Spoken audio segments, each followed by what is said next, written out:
Good evening, and thank you for coming. Tonight's conversation is the first in a series about values in conflict. We are most grateful to Dr. Marsha Robbins-Wilf for sponsoring this talk, hosted by the Rabbi Laura Jonathan Sacks-Herenstein Center for Values and Leadership. The center is dedicated to disseminating the scholarship of Rabbi Sacks and Yeshiva University's Torah core values through academic fellowships, leadership seminars, literary initiatives, and educational events. The Sacks-Herenstein Center, founded by Terry and Andrew Herenstein, cultivates values-based Jewish thought and learning opportunities for undergraduate and graduate students, alumni and communal leaders, and the broader Jewish community.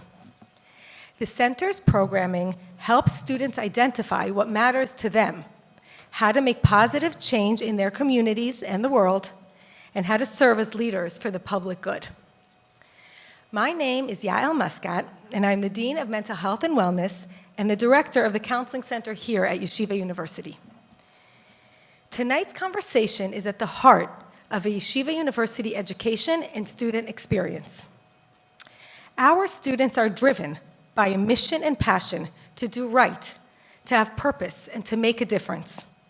This drive is beautiful, but it can also be exhausting. And while people who have a sense of direction and purpose do ultimately tend to have a more satisfying, healthier, and longer lives, they are not necessarily simple. At the Counseling Center, we find students struggling to navigate the search for both meaning and happiness. Here are some of the questions that we hear all the time. If learning brings me purpose to my life, why should I ever take a break and pursue other things, even if I enjoy them? Is it selfish to engage in self-care? Is there only one right way to find meaning as an Orthodox and devout Jew? Am I allowed to consider what I enjoy while defining what brings me meaning? If my way of finding meaning is to do chesed and help people, is it okay to ever say no? And if so, how do I know when? We are so looking forward to tonight's discussion to help us gain insights on some of these important topics. Rabbi Aryeh Lebowitz is the director of the Semikha Program at REITs and the rabbi of the Beis HaKnesses of North Woodmere. He is a Rebbe, role model, and spiritual mentor to so many in this room and beyond.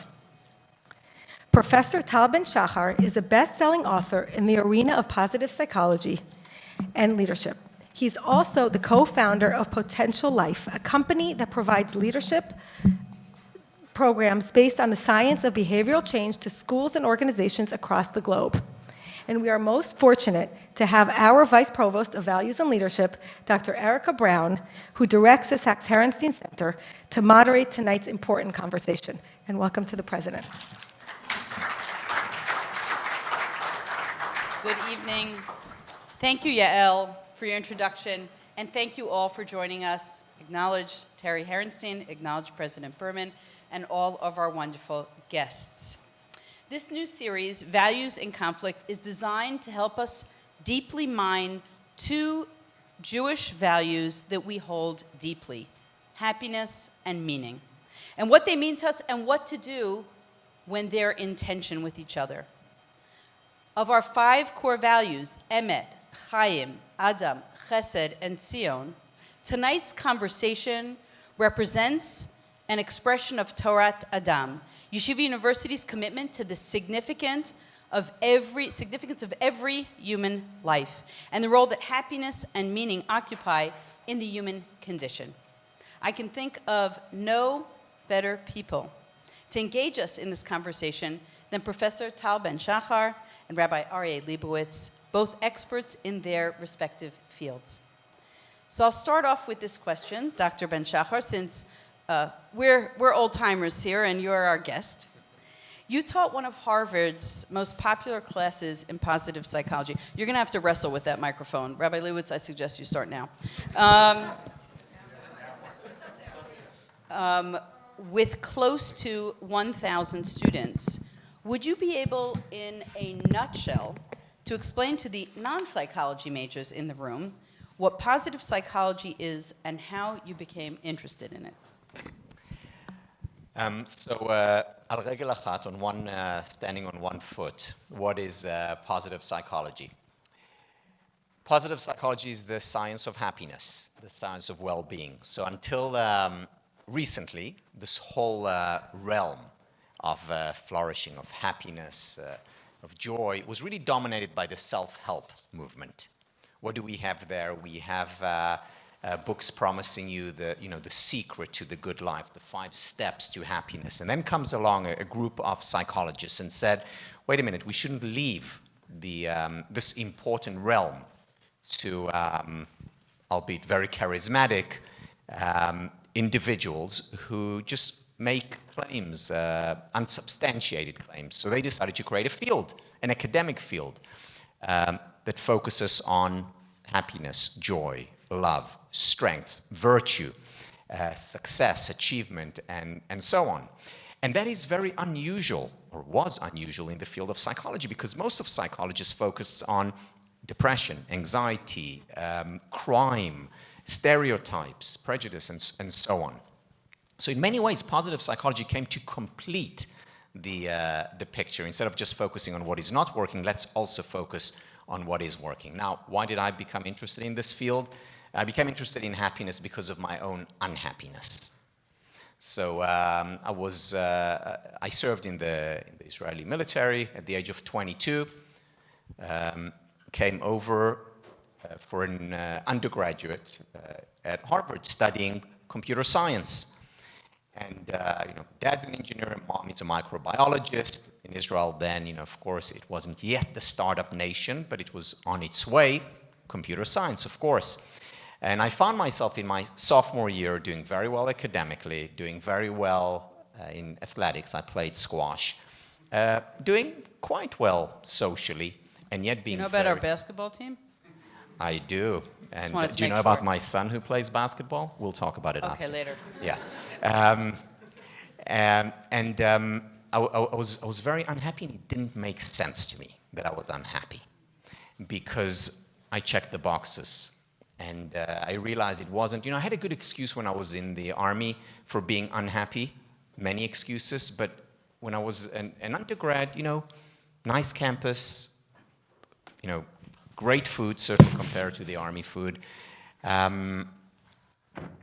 good friends, and unhappy. And I realized that it wasn't about the external, it was about the internal. And that's when I switched my sophomore year from computer science, which I liked and still do, to philosophy and psychology because of this pressing question, how can I become happier? And later became, how can I help others do the same? I think that's an important thing for our students here to hear. Many of them in that same age bracket, perhaps struggling with those same thoughts. Rabbi Lebowitz, speaking of thousands, I understand you have about 10,000 shiurim on YU Torah. Is that? I haven't counted all of them, but if there were a competition, you could make it in the Guinness Book of World Records for online shiurim. Viktor Frankl in Man's Search for Meaning writes profoundly about the will to meaning. And as an expert in Halacha, can you please explain to our audience how you think Halacha contributes to a life of meaning? Before I do that, if I could just thank you so much for inviting me to be here. When the advertisement went out that I would be on a panel with Dr. Tal Ben Shahar, my rabbinic colleagues from all over the country started texting me, "I'm so jealous of you. This man is my hero." I don't know if people realize, if I appear to be nervous, it's because I am. The man to my left has written New York Times bestsellers that have been translated in 25 languages. I wrote a couple of Sfarim that are collecting dust in my basement. My wife said to me before I came here tonight, smile a lot and be cute because you will not appear smart. Rabbi Lebowitz, you don't know that Dr. Ben Shahar was receiving texts from his colleagues. And now to find out that he's an athlete also. But to your question, without any claims of being an expert in anything, I think that it's important to realize that observing halacha in its own right does not guarantee a meaningful life, nor does it necessarily lead to a meaningful life. And let me explain what I mean by that. There are a growing number of people, I think, within the Orthodox community who don't believe in God, don't believe in a commander or commandments, whose entire relationship to religion is cultural or out of convenience, and still observe halacha. They still observe all the laws. They go to shul on Shabbos, they keep a kosher home, they observe all of halacha. I don't think that alone will be a place where a person is going to find lasting meaning, nor do I think it will lead a person to be able to transmit values to the next generation and the generation after. I think it has to start, and it's not a great chiddush that I'm saying over here, with a belief in God, with a belief and a relationship with the Ribono Shel Olam. And once a person is at that point, that Hashem put him on this earth to accomplish a mission, then the halacha has so much more meaning. Not just the halacha, everything he or she does has so much more meaning. You could have a person who's in a job that they don't particularly love, and they could find it to be a drag, but when they are able to wake up in the morning and say, by going to work today, I'm doing a great mitzvah of supporting my family, which is a religious obligation, then it all of a sudden has meaning. It doesn't feel like a dead end anymore. And really, from everything I do, from the time I wake up in the morning, I'm not just saying me, I'm saying someone who observes halacha based on a commitment to and a relationship with Hashem, everything that we do, from the time we wake up in the morning and put on our shoes in the right order to going to bed at night, it's not just ritual. It has meaning because we view this as an actual service of the Ribono Shel Olam, which is ultimately our mission in life. Thank you. Dr. Ben Shahar, do you want to respond to that? Very much so. May I? Thank you.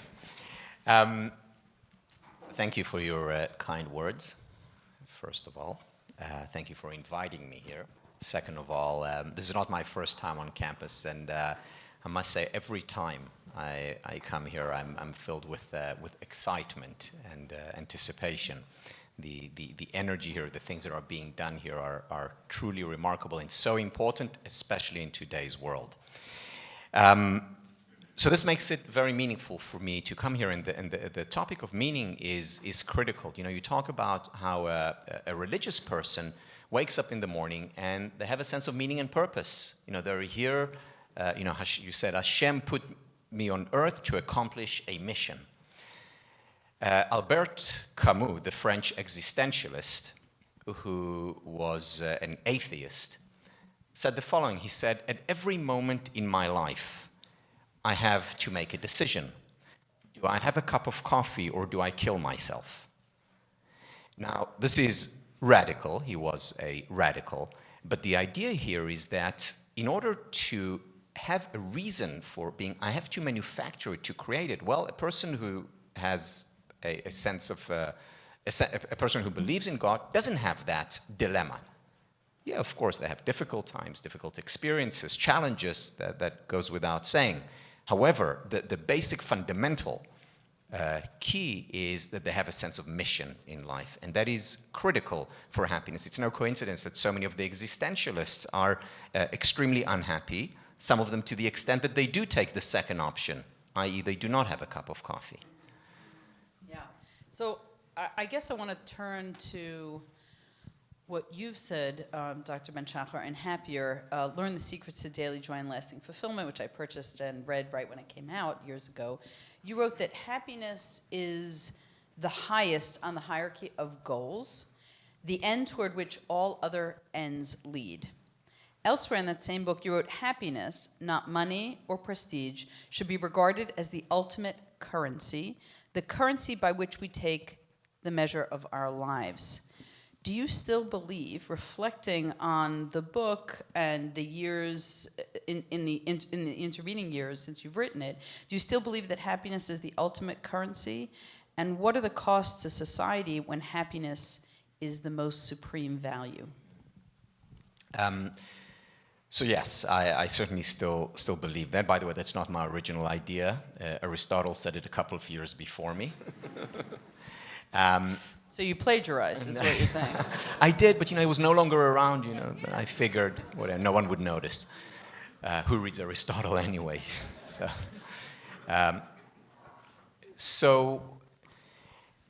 Yeah, I do think that, and I think we are seeing a manifestation of it today, or when people do not accept the fact that happiness is the ultimate currency, we see the price of it. And I'd like to depict a quick scenario of, imagine a person who goes to Hollywood in search of a dream. He wants to be a movie star. And he's very unhappy because all he can really do is wait tables. And that's certainly not his dream. That's not his mission. That's not why he was put here on earth to do. But he does that all the time, being sustained by the belief that when he becomes a superstar, then he'll be happy. That's his ultimate goal. And he continues in 10 years waiting tables. And then after 10 years, the opportunity comes, and he gets a role and becomes an overnight sensation. And overnight he becomes famous, wealthy, sought after, admired. All his dreams come true.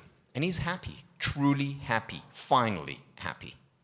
But then 6 months go by, and inevitably, and I mean inevitably because that's human nature, that high is not sustained, and he goes back to where he was before. Only this time it's a lot worse, because at least before he was sustained by the hope, by the illusion that when he makes it, when he gets there, then he'll be happy. And he gets there and he realizes that there is no there. And then he looks for the answers outside of reality, because reality he did everything that society told. If you're successful, if you have money, if you have prestige, if you have all the admiration from other people in the world, then you'll be happy. He got all that. Again, checked the boxes, and these were big boxes. And he's still unhappy. He no longer has the illusion, he no longer has the hope that something will make him happy. And you know what the difference is between sadness and depression?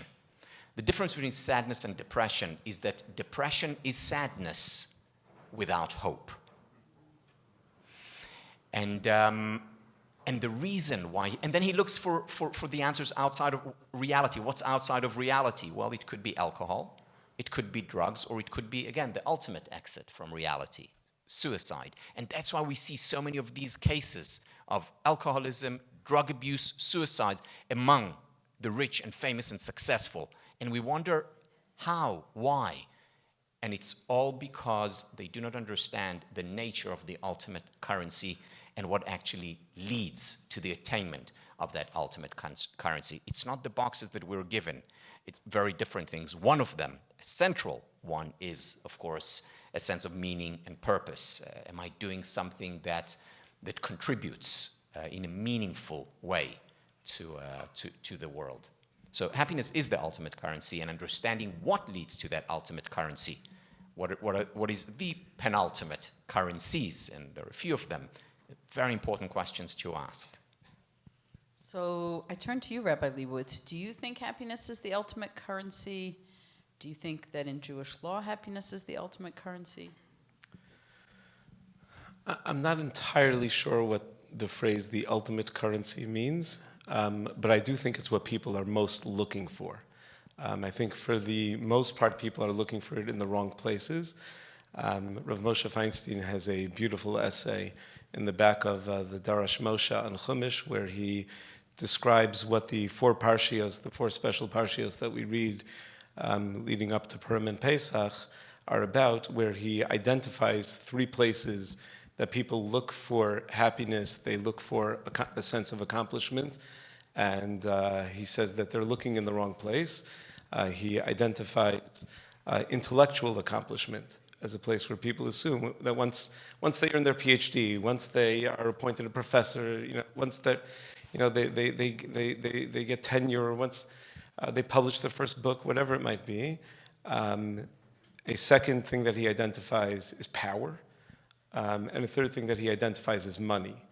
I think in our society, and certainly in frum culture, money probably more than the other two is where people think they're going to find happiness, and they're looking in the wrong place.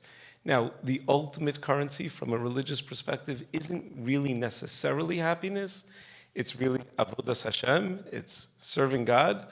It just usually comes along with a sense of happiness, a sense of inner peace, a sense of tranquility, which I would associate with happiness.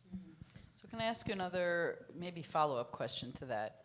We have places where Jewish law mandates the experience of happiness, right? V'samachta b'chagecha, you should be happy.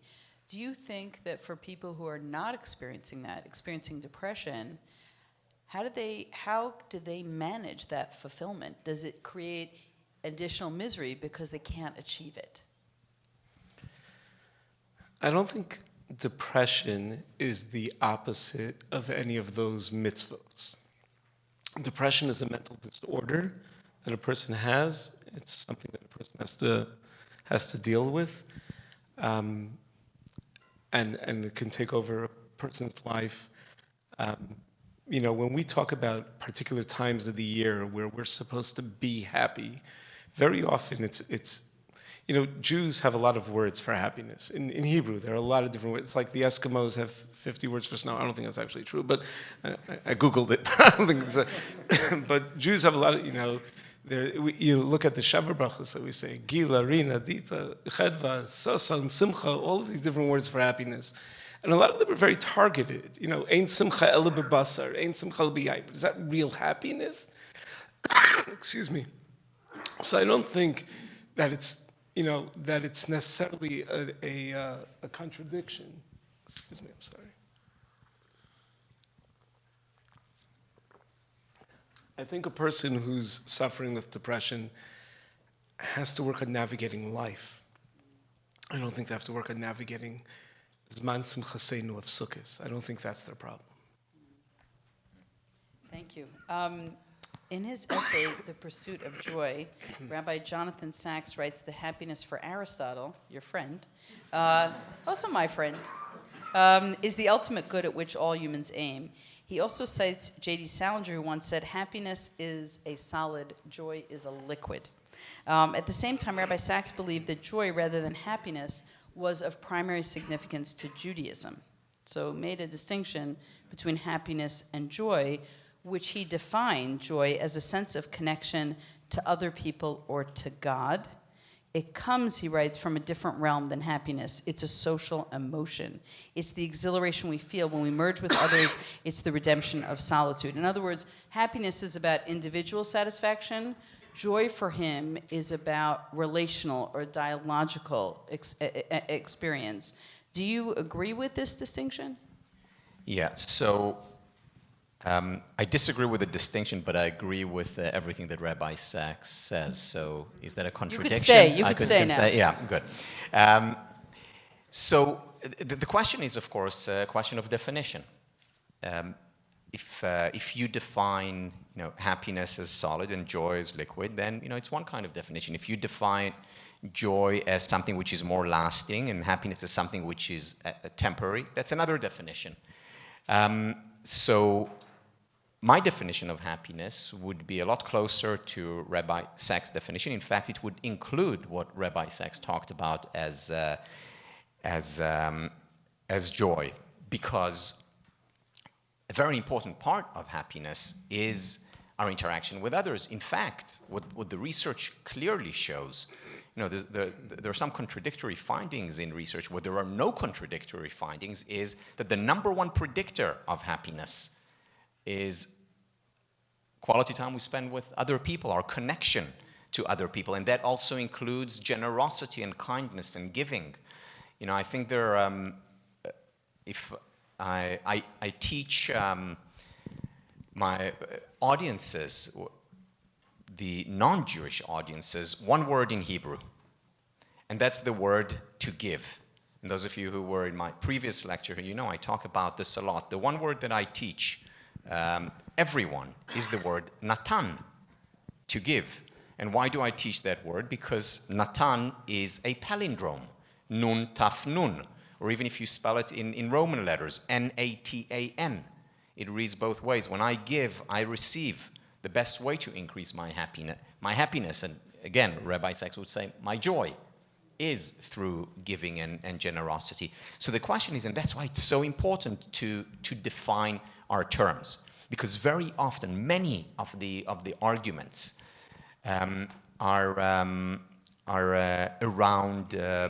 If we go back to definitions, we realize that we have a very similar basic premises. Can I just comment on that? If you look at Hanukkah is coming up, so there's going to be a lot of Hanukkah gifts that are being given to. There are also donuts afterwards. children. I just want to let everyone Tonight? know. There are no gifts tonight, just donuts. But if there are a lot of Hanukkah gifts that are going to be given in families. So a child is asking for a particular toy, and this toy is going to make him so happy, and he's going to be so excited. And a grandparent buys the child the toy. And he presents the toy to the child. I think this is just nerves, the fact that, and you look at the child's face as he opens up the gift, and he's so full of joy. But don't look at the child's face. Look at the grandparent's face. See who's more full of joy. And the grandparent knows what the child doesn't know, which is that toy is going to break tomorrow, and that it's not going to provide the child with lasting happiness. But seeing that excitement on the kid's face, there's nothing that rivals that. I love that. Thank you. That's a beautiful moment. So Rabbi Lebowitz, in an interview on Rabbi David Bashevskin's podcast, you observed that a Jewish lifestyle governed by Halacha is, quote, something that fits seamlessly into the way a person should live. Can you explain this statement and its relationship to happiness, this seamlessness? I sort of just said it in the moment. I didn't think anyone was going to cite it Yeah, back. I didn't think I'd be called out on that. But, We take you seriously. Rav Soloveitchik was once challenged by a psychologist about the concept of Yiras Shamayim and Yiras Hashem. Pachad, fear, particularly around the time of Yom Norai. The person said that, fear is not a healthy emotion. So why does Judaism put such an emphasis on fear? It's a very unhealthy emotion. It's a crippling emotion. And Rav Soloveitchik said, no, you don't understand. This one fear removes all other fears. When a person fears God, they know that Gam ki elech begeit salmaves lo ira ra ki ata imadi. I have nothing else to fear. I was on a plane yesterday coming back from Florida and for a Talmud's wedding, thank God. And diagonally in front of me was a young couple with a baby. And they didn't appear to be Jewish to me, but obviously you can't always tell.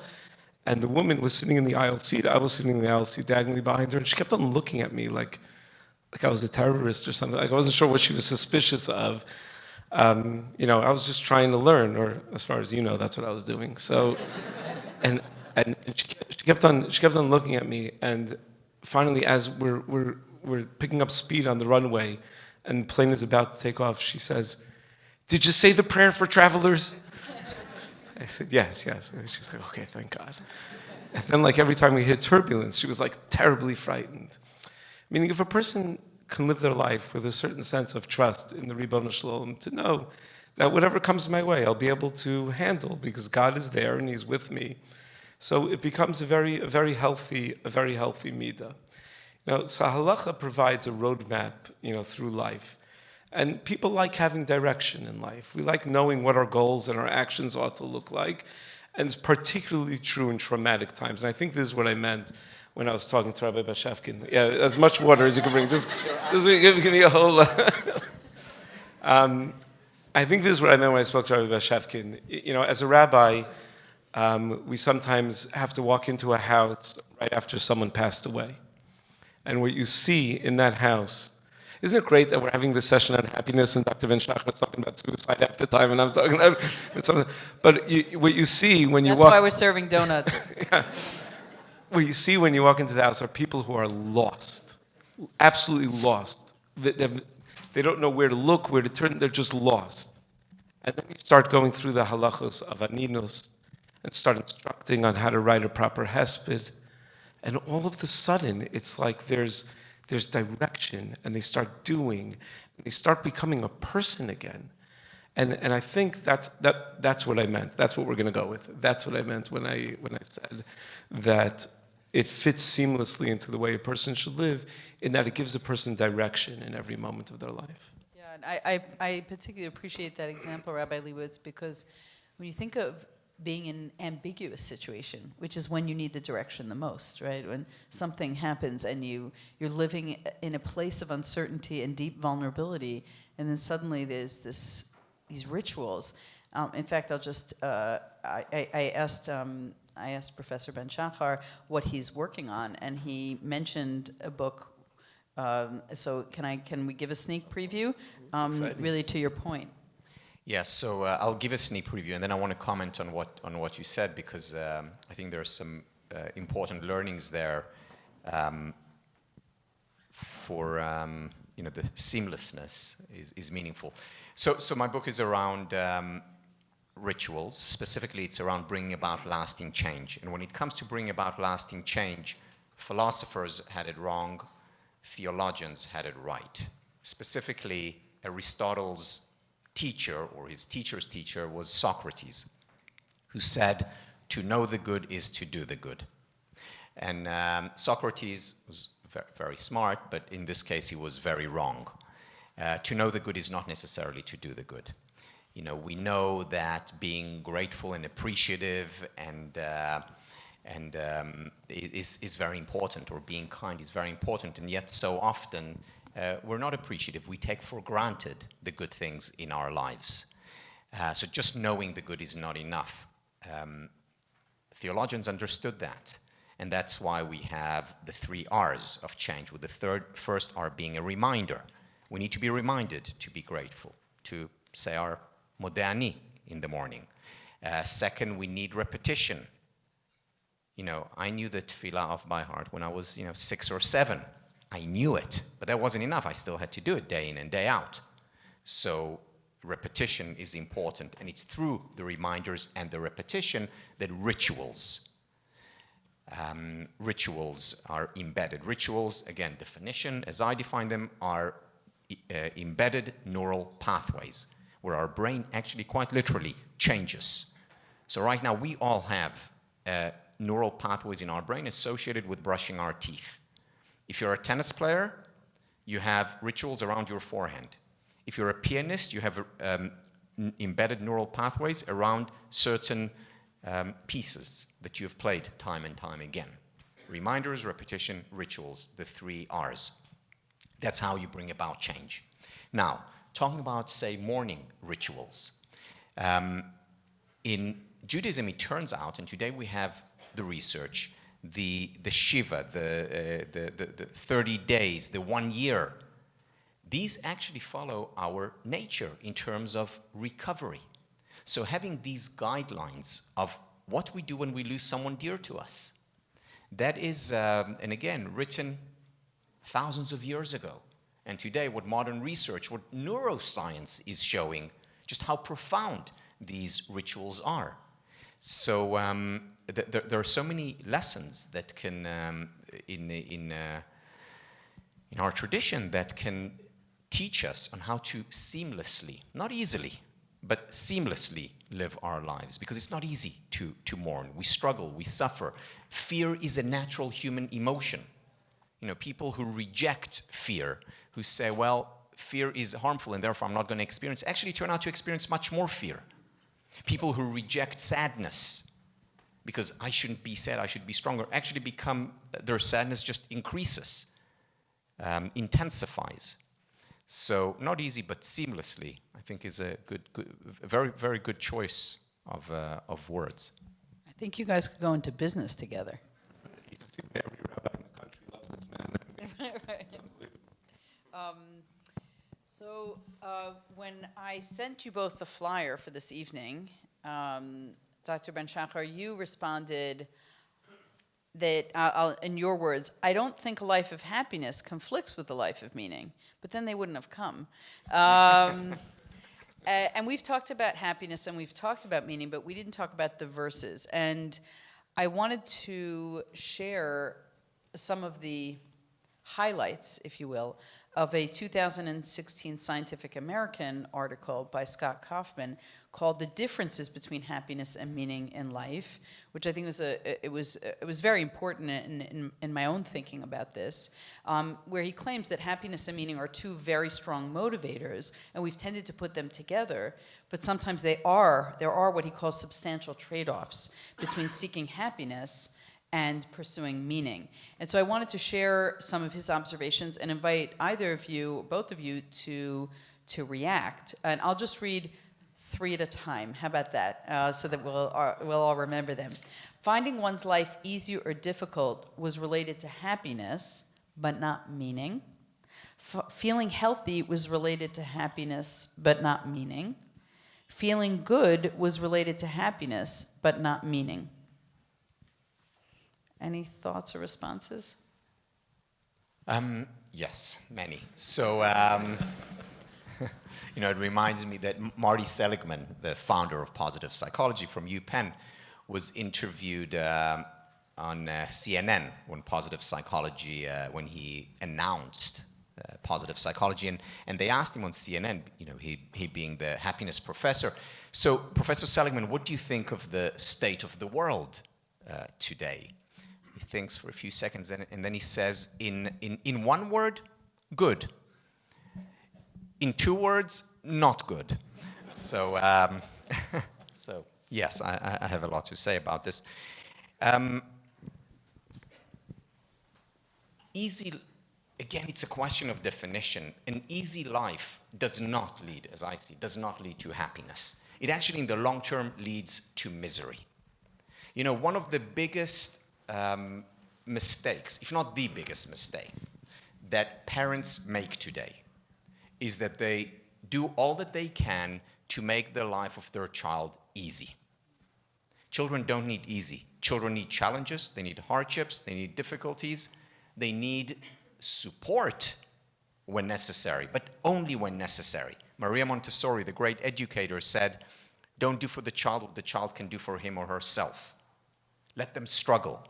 Think about the following analogy. You go to the gym and it's all easy. All the weights are on 0. You're not going to grow stronger. Waste of time, in fact. You're going to go stronger when there is resistance. It's the same for our mental health.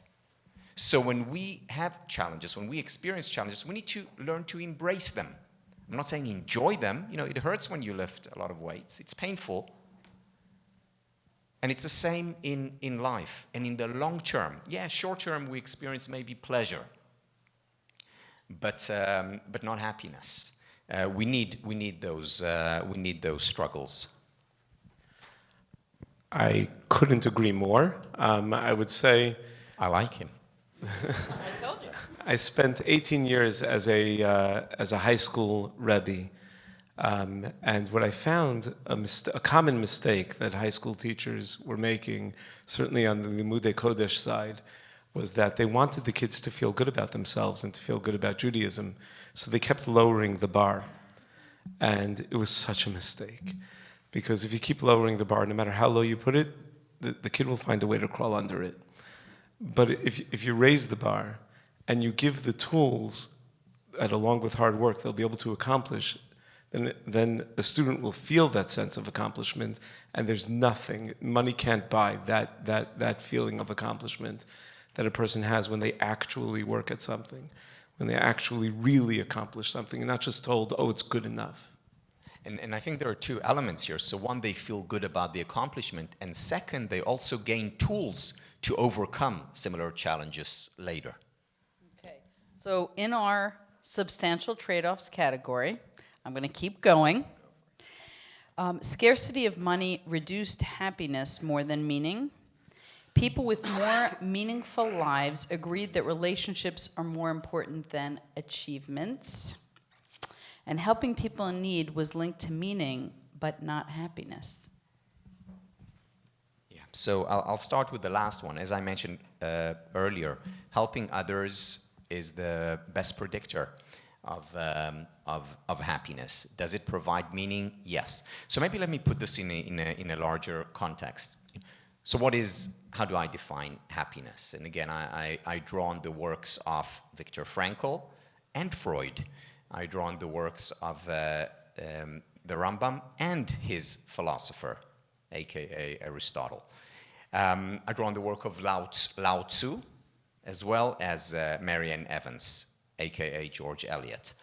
So looking at the various works, I define happiness as comprising 5 elements: spiritual well-being, physical well-being, intellectual well-being, relational well-being, and emotional well-being. Now, to make it easier for you to remember, the acronym SPIRE: spiritual, physical, intellectual, relational, and emotional. Can I say a little bit about each one of them? So spiritual well-being is about a sense of meaning and purpose. It's about being present, mindful.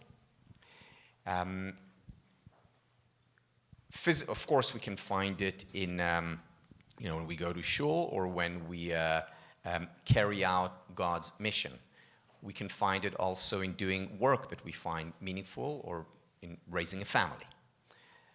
Being present, being here is about meditation. And there's a lot of research on it. It's about davening with kavanah. That in and of itself, regardless of the content, brings us to the present moment. That's spiritual experiences, spiritual well-being. Physical well-being is about exercise. It's about nutrition. It's about sleep and recovery. It's about Shabbat, taking a day off as a form of recovery. And it's about physical touch. My grandfather, and this is something that I'm very glad that many of my students who are now parents have taken on. My grandparents would always, come to us, and he would put his hand on our shoulders or on back, and he says, "Ani moreach alechem ahava." I'm spreading love on you, which is so wonderful, and that's important. So the nest: nutrition, exercise, sleep, and touch. I love acronyms. You may have noticed by now. Then there is the I of Spire is intellectual well-being. That's about curiosity. It's about learning. It's about deep learning. One of the most important things that our tradition teaches us is the chavruta. What do you do in chavruta? You get together and you fight it out. You talk about one word. What's the definition of this word? Do you mean simcha or do you mean gila? So and you go into this word and you talk about it in depth.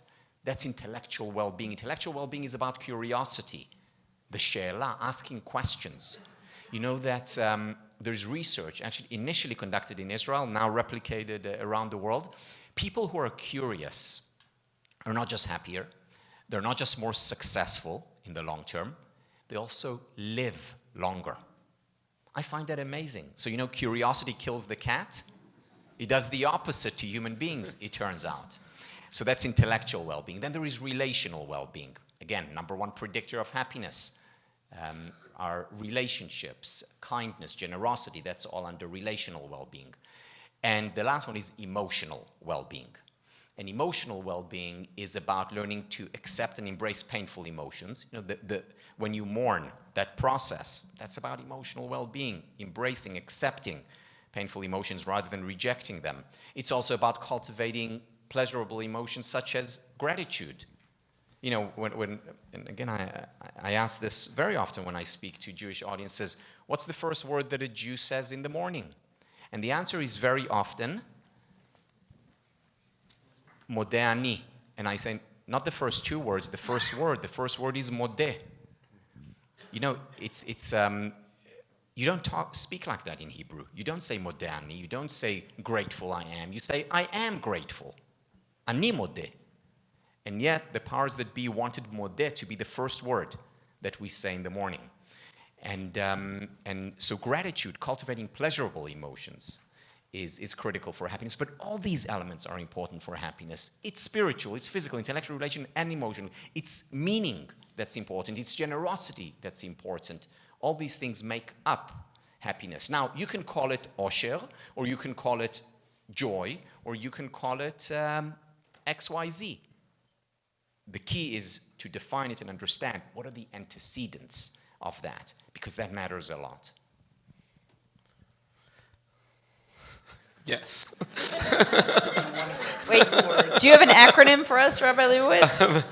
Almost, the list of the differences between meaning and happiness, and I think Dr. Ben Shahar referred to this a few times, it so much depends on the definition. Almost everything that, I forgot who you were quoting.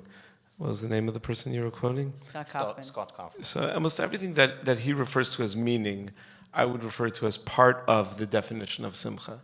Meaning he might be distinguishing between simcha versus gila. Gila is like this instantaneous burst of happiness, whereas simcha is this longer lasting happiness that a person lives their life with. But it's semantics. It seems that it's just a definitional issue. It seems that neither of you really like Kaufman. I'm just. I actually like him a lot. He's a friend of mine. Okay, good, good. And I'm we glad. talked I'm gonna let about him this know. on his podcast. So, no, and he's... I mean, it could be that he's using these terms. I think what he's trying to do is sensitize us that there are trade-offs. And I think Dr. Muscat talked about questions that come up in the counseling center where people who lead lives of meaning experience compassion fatigue, feel like, could I give more? What are the limits of altruism? So I do want to read just the other points that he makes. Expecting to do a lot of deep thinking was positively related to meaningfulness, but negatively with happiness. If you're a deep thinker, that might not produce happiness. Happiness was related more to being a taker rather than a giver, whereas meaning was related more to being a giver than a taker. The more people felt their activities were consistent with core themes and values of self, the greater meaning they reported in their activities. And the last is seeing oneself as wise, creative, and even anxious were all linked to meaning, but had no relationship, and in some cases even showed a negative relationship to happiness. Yeah, okay, so now I'm upset. No, so again, the question is, it begins with a definition, but then it goes to measurement. I remember actually one of my teachers, who's a brilliant psychologist, Daniel Gilbert, was the head of my department. Stumbling on happiness. Stumbling on happiness, exactly. Was the head of my department, and I remember him. We spoke at a conference in Australia, and he talked to the audience. There were 2,000 people there, and he told them, what we found in our research is that having children leads to unhappiness. In other words, having children reduces levels of happiness. And there is data on it. Now, one would think you can't argue with data. You may not be able to argue with data, but you should argue with definitions. What question do you ask in order to measure happiness? And yes, it's true, when you have children, you're more anxious more of the time. You're concerned. Certain age, when they're teenagers, or even before, you're concerned when they're in school and they're fighting with a friend, or when they bring home a bad grade. You're concerned. Yeah, you experience more anxiety. But what about meaning? What about a sense of meaning that you gain from having children? Doesn't that count? Well, if you don't put it as part of happiness, if you create the distinction between the two, then yeah, you would find that children reduce levels of happiness. That's a wrong message to send, because Yeladim ze simcha, it really is. Kids really are a source of happiness, defined as a deep sense of happiness, as opposed to a very superficial definition of it, which is, I went to the beach, I was so happy. I had this ice cream, I'm so happy. Yeah, you're experiencing pleasure, and that's wonderful. I'm not belittling these pleasurable emotions. But is it happiness? Is that the ultimate currency? Absolutely not. Thank you. Rabbi? Once again, if self-indulgence is your definition of happiness, then Of course, you'll find, of course, happiness and meaning will conflict with each other. But if your definition of happiness is something deeper than that, and it's not just what made me feel good in the moment today, then there's no contradiction. Yeah, I want to actually just go back to this matter of being a taker can induce more happiness, being a giver creates more meaning. I think that's really important for Yeshiva University students who are here studying, but also thinking about the impact that they can have on the world, on what does it mean to build a sacred community, on what is chesed. Why is chesed here almost part of the curriculum? It's just the part of the way that we live and breathe. Any responses to the giving and taking? Yeah. How about you? No. You first, Rabbi. I should go first. There's a wonderful book called Give and Take by Adam Grant. It is, one of my top 3 Musar Svarim that I suggest to people. I normally suggest Orchos Tzadikim, Mesilas Yesharim, and Give and Take by Adam Grant. I'm not even joking. The idea that, go back to the grandfather mashal I gave before. When you're looking at the grandfather's face when he's giving that gift, you're going to tell me that that's not happiness? You're going to tell me that the person that's on the receiving end is happier? I don't have data to back things up because I'm not a researcher and I'm not all that smart. But I can tell you my limited life experience, when people are taking all the time, they feel terribly about it. They don't feel good about it. When people need to take, they're broken by the fact that they need to take.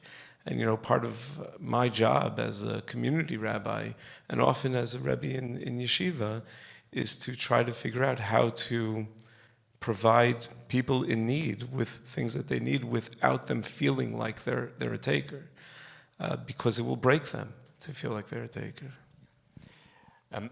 So it is a wonderful book, Give and Take, and I'd like to actually talk about one specific study from it, and it relates to the big picture, I think, of our conversation, because, you were talking about how is it selfish to engage in self-care, which many of your students are asking. Is it selfish to engage in self-care?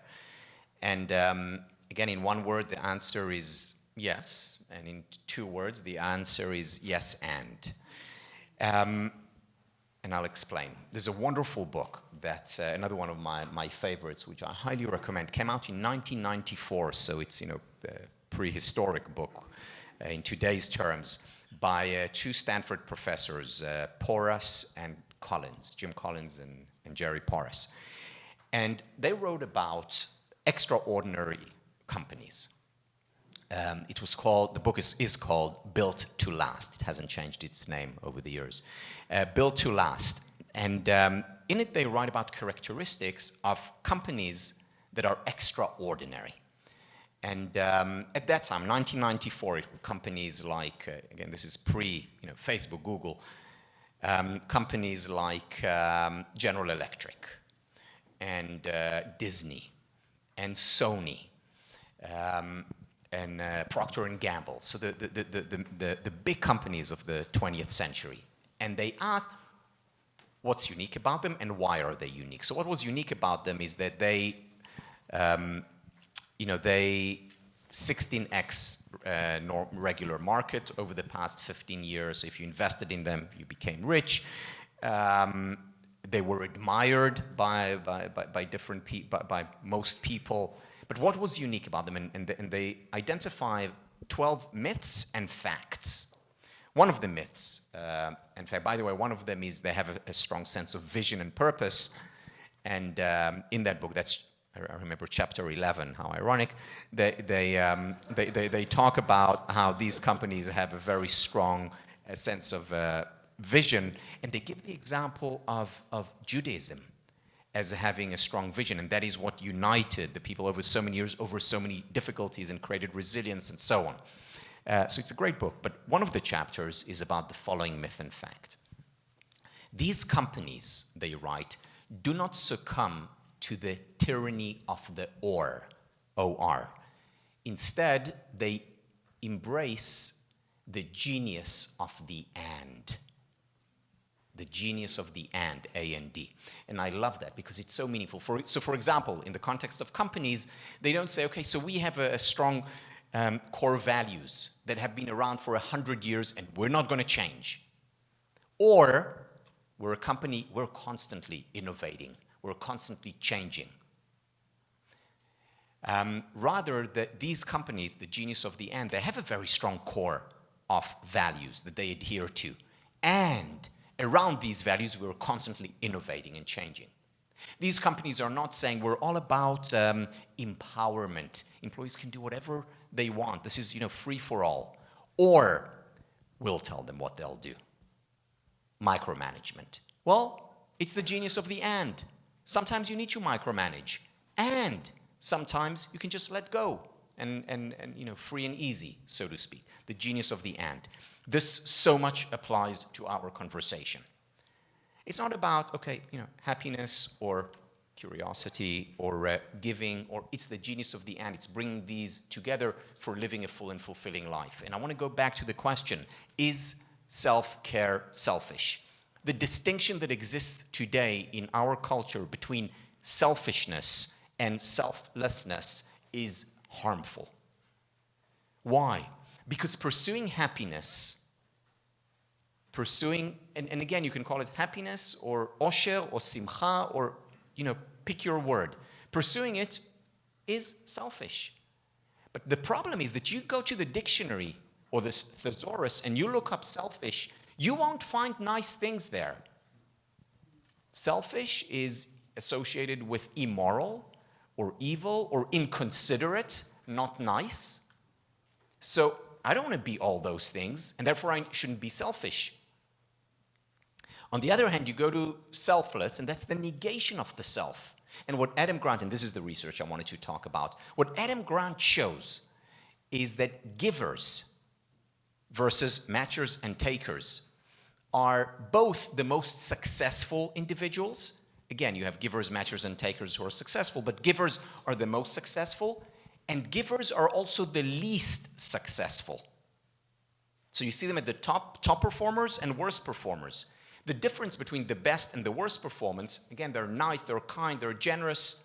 The difference between the two is that the givers at the top also give themselves, whereas the givers at the bottom negate themselves. In other words, the givers at the top engage in self-care. Yeah, they're selfish, and they're generous and kind. You can't say selfless. And Hillel said just that. Be for yourself, but not just for yourself. The genius of the and. And again, another example where in our tradition we see that wisdom that today, 2,500, I don't know how many years later, Adam Grant in his research shows just that be for yourself and be for others. And then it's a win-win because others win and you perform at your best. But if I recall, Adam Grant was so, maybe it was a different book, but I think it was in Give and Take, he was so put off by the term selfless as a praise of a person that he thought we should just scratch that term. We shouldn't use selfless as a description. It should be otherish, meaning that a person puts more emphasis on others. I think it was broken. Puts more emphasis on others. It's okay. It puts more emphasis on others than they put on themselves. And so it's not about being selfless. And the truth is, as Dr. Ben Shahar pointed out, we have a thousands-year-long tradition about this. The Sefer Orchos Tzadikim, one of my favorites, one of the basic foundation of the book is that there's no such thing as a purely good midah or a purely bad midah. There's a way to utilize each midah. Some of them are mostly good, and some are mostly bad. So for a person to be generous, for example, is mostly good. For a person to be selfish is mostly bad. But if a person has no sense of self, then they're failing at their sense of generosity. And I think that's exactly the point, that a person has to take care of themselves, and through that position of strength of taking care of themselves, they'll better be able to take care of those around them. I don't know if you realize this, Professor Ben Shahar, but we have the genius of the and in our logo, in our motto, Torah Umada. So there's a sense that we are maybe our struggle, but our challenge and also the gift is living in that and figuring that out and understanding that there's sophistication to that, there's nuance to that, there's balance to that. I want to thank each of you. I'm really humbled to be in this conversation with each of you. We committed to ending at 8 for those who find their meaning and their happiness in Night Seder.